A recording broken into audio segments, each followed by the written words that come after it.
All right, CG Shots Outdoors here, and if you're looking to daily drive an older vehicle, such as this 96 30-year-old Ford pickup truck, stay tuned. I'm going to give y'all some of my suggestions for stuff you want to check on a regular basis on your daily driver, especially if it's an old, any daily driver for that matter, but especially if it's an old one, if you want to keep that thing running. So let's get started.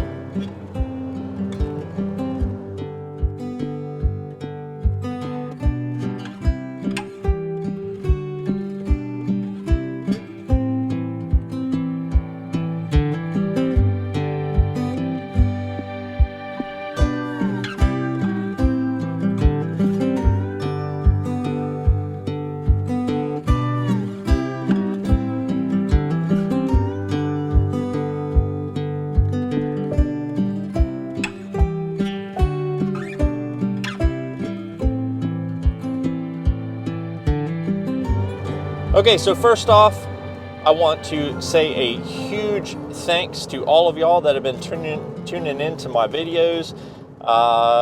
This is a second channel for me, my main channel, Christian Grest. I've been running that thing for quite a few years now, and I wanted to start a second channel to kind of focus on automotive and outdoors and stuff like that. So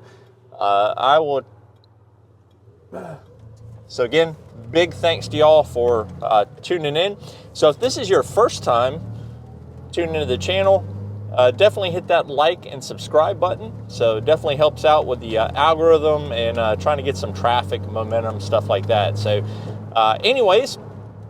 so like my intro said, if you are looking to daily drive an older vehicle, any vehicle for that matter, but definitely an older vehicle, if it's an old Ford truck, I'm going to go over some of the things that I have experienced with my dad's old truck here that I'm currently driving. This is a kind of a dreary fall day.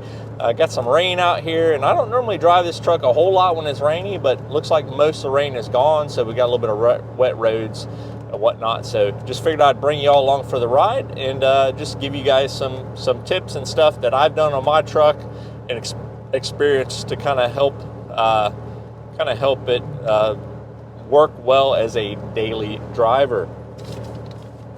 So first off, tires. You want to check your tires and make sure that they are not too old, they're not too worn, they don't have any sort of damage on them. Also, got good tread on them as well. One of the things that I experienced with my dad's old truck here is it's got the Alcoa aluminum wheels that came on a lot of these older Ford OBS trucks. And I had issues, even though I bought a brand new set of Cooper tires, I had issues with them holding air. So I would have to put air in these tires on a daily basis. Now, I took it into Ford, actually the Quick Lane, and they remounted and balanced, but didn't fix the problem.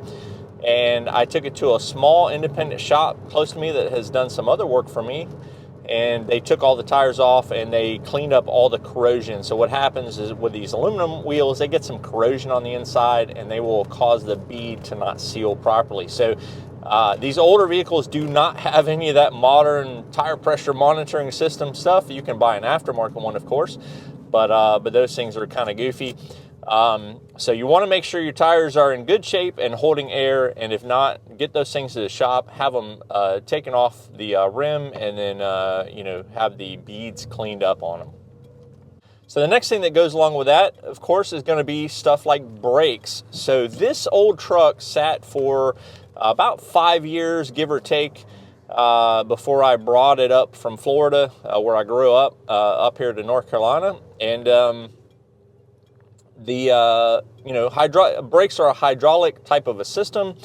The hydraulic fluid will suck in moisture, can get corroded. You'll have calipers sticking, you'll have wheel cylinders sticking, stuff like that.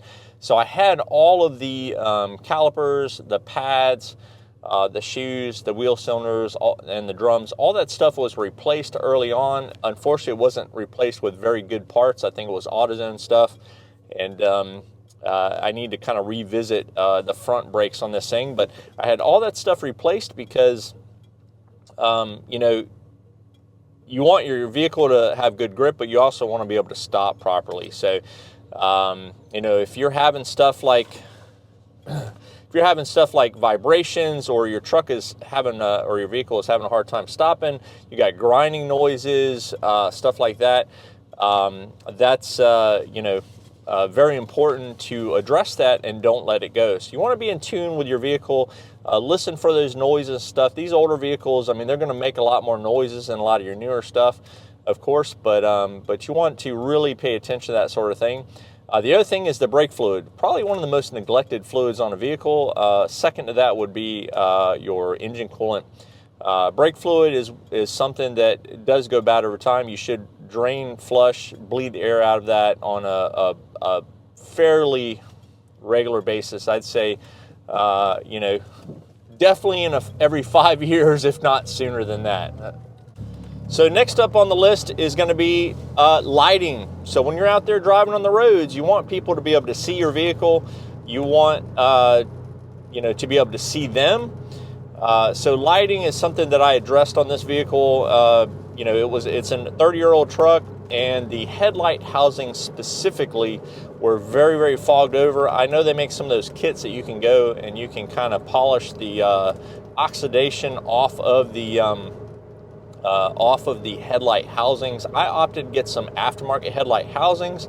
I also opted to get some aftermarket marker light housings, and also the tail lights. So the problem with these old vehicles, you can't get OEM anymore, so the aftermarket stuff kind of, sometimes you'll have some issues with fitment and whatnot. So just kind of, I had to modify some of the mounting points a little bit.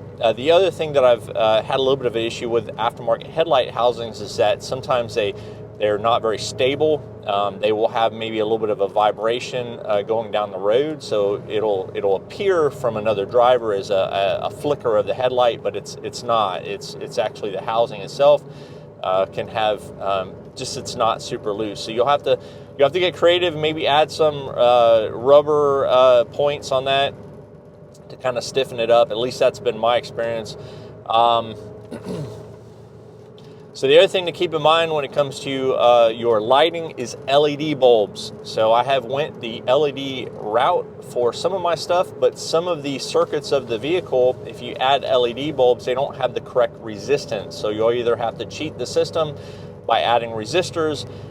There are some bulbs that you know, are supposedly factory replacement that won't cause problems. So just do your research. I'm not going to recommend any particular manufacturer. Most of the stuff I got LED bulbs just been off of Amazon and whatnot. So just kind of do your research. You might have to do a little bit of trial and error on LED bulbs and whatnot, but they make a huge difference over the older incandescent bulbs. Also, if you replace headlight bulbs or headlight housings, make sure you do a proper alignment of those. You know, pull your vehicle up to a garage door, kind of line those things up, and then do the adjustments for them so that you're not, you know, blinding people going down the road. Next thing is going to be cooling system. So if you're daily driving your vehicle, I drive 50 to 80 miles a day with mine. You don't want to overheat your motor going down the road or whatnot, so you want to check for leaks, you want to check for hoses, you want to check your water pump and make sure it's not sounding weird or anything like that. You also want to you know, address hose clamps. Hose clamps can definitely fail. Also radiator, make sure that has proper you know, surface area without any sort of fin damage. All right. You know, on this truck, I've replaced, I think, all the hoses, all the radiator hoses. The water pump has been replaced. The fan clutch has been replaced. Also, the radiator, I went with a 3-row TIG welded aluminum radiator that adds some additional cooling to this thing. Thermostat would be something else that you would want to replace if it's original or old. These 300 inline 6s. The thermostat housing, sometimes a little difficult to seal those things, or at least mine was a little difficult to seal. So, you know, just pay attention to that sort of stuff. You don't want to, you know, have issues going down the road. The other thing that I replaced was my coolant or radiator overflow tank. It's a combination with the radiator overflow and also the windshield wiper fluid. So go ahead and replace that thing. They do make some aftermarket. I think Dorman makes it, probably a couple other companies as well. And then again, hoses, all that sort of stuff. Heater core, I replaced my heater core. Those tend to leak as well. So if they're really old, original, you might want to keep that on your radar. Point is be proactive with stuff. Don't wait till it's an emergency that leaves you stranded on the side of the road. This truck here has yet, now I'm jinxing myself, this truck here has yet to leave me stranded. So, but I also am very crazy about the maintenance and just keeping stuff, at top notch so that, I don't just let stuff go. All right, next thing is going to be engine transmission. So fluids, filters, make sure you do your regular oil changes. If you want that motor to last a long time, you're going to want to change the oil. These older motors, these 300 inline sixes, I found that they tend to like regular old oil. The synthetic stuff does... I don't know. I didn't have good experience with it synthetic on these older motors, but point is do regular oil changes and regular oil filter changes. If you have a transmission, whether it be manual or automatic, do a drain and fill on that fluid. Automatics can be a little bit more particular about the fluid and the filter change, so I do not recommend a flush. Rather a pan drop with a fluid and filter change is the best route on an automatic. I have a manual. I have the M5OD. This one actually takes ATF. However, I'm running the Synchromesh, I think Valvoline Synchromesh, which is compatible, and it's supposed to be a little bit better. I have had actually no issues running that particular fluid on my manual, but again, kind of one of those things. Do your research, and do regular oil and filter changes, all that sort of stuff. I would also say when it comes to engine type of stuff, plug wires, spark plugs, cap and rotor, that's all stuff that I've also replaced on here. And then a big one that will leave you, could leave you stranded, could also cause some drivability issues, is vacuum lines. These things are notorious for vacuum leaks. Most older vehicles, that's one of the first things that causes folks problems is, these old vacuum lines, whether it be the plastic or the rubber ones, they get old and brittle and crack, and you start leaking vacuum, and then the motor starts running rough. You start using too much gas. You'll have high idle, or you'll have a motor that just won't run. It'll stall on you and stuff like that. Vacuum lines, get on those things. I still have some that I need to replace, but I went through and kind of went over a lot of them. You can buy very high quality silicon vacuum lines for not a lot of money. Matter of fact, I got a whole kit I think I got on Amazon for, I don't know, $30 or something like that. And I've just been going through and replacing them here and there. So I actually have some more of the plastic ones that I need to replace, but I haven't. I just haven't done that yet. So vacuum lines, definitely pay attention to those. Be proactive with your old, your old vehicle that you're driving. Now, if you're driving a super old vehicle that's carbureted, you're going to have a lot less stuff to worry about. This 96 F-150 is fuel injected, so it's a little more particular about vacuum lines, and there are some sensors and stuff like that. All right, last but not least, this is something I've been kind of addressing from the beginning of taking ownership of this vehicle after my dad passed away, and even today I'm still kind of addressing some of this stuff, and that's going to be suspension and steering. So when I was getting this truck ready for daily driving usage, I had the kind of all the bushings and ball joints and stuff taken a look at, shocks and whatnot. I replaced these shocks. Ball joints were good. And then as I've driven it, I started noticing the radius arm bushings, even though they had been replaced at one point, they split. So I went ahead and replaced those with Prothane. That's a whole video in and of itself. I also went and replaced the pivot arm bushings. So take a look at, especially if you're having any sort of pops or whatnot in the front end with the steering, take a close look at your radius arm bushings and your pivot arm bushings, and also your steering. links and your ball joints and stuff like that. That sort of thing can be quite dangerous. If you're driving down the road and one of those gives way, you can lose control of your vehicle, and then that's going to make make a bad day for you. So again, it's all about being proactive with these older vehicles. Also, I will add, when it comes to parts replacements, I typically look at Rock Auto just because they give me a wide variety of companies, manufacturers of parts, and sometimes you can still get Motorcraft stuff. A lot of the suspension stuff you can't anymore, unfortunately. But yeah, so try to be proactive on your steering components and your bushings and stuff like that. Try to use high quality. Name doesn't equate quality these days. Like Moog, I think they have some different levels of quality.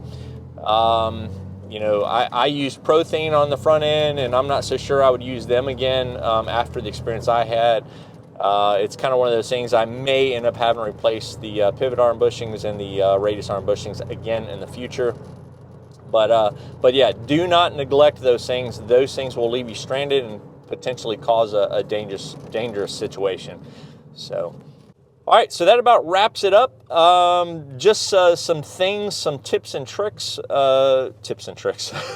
some stuff to kind of help you out with your daily driver, especially if it's an old vehicle, even newer vehicles. The thing about newer vehicles, though, a lot of the stuff that I mentioned in this video is not going to be applicable because the newer vehicles aren't going to have stuff worn out. If you're talking about a 30-year-old vehicle like I'm driving here, or even older, all that stuff, if it's not been addressed, it's probably needs to be addressed.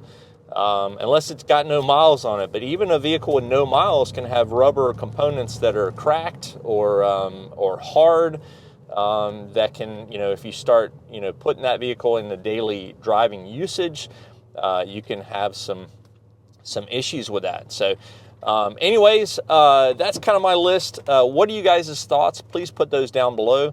Again, I appreciate y'all watching my all those that have tuned into my kind of daily driver video of my dad's truck here.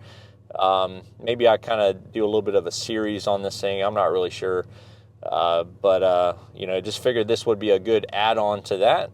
Just kind of giving you guys some ideas of stuff that I've addressed on this old truck. And this thing's got over 260,000 miles on it. It is not new. It is not pristine. It kind of gets me around. I've actually have replaced the motor in this thing as well, unfortunately. So, but yeah, this is, kind of one of those things that,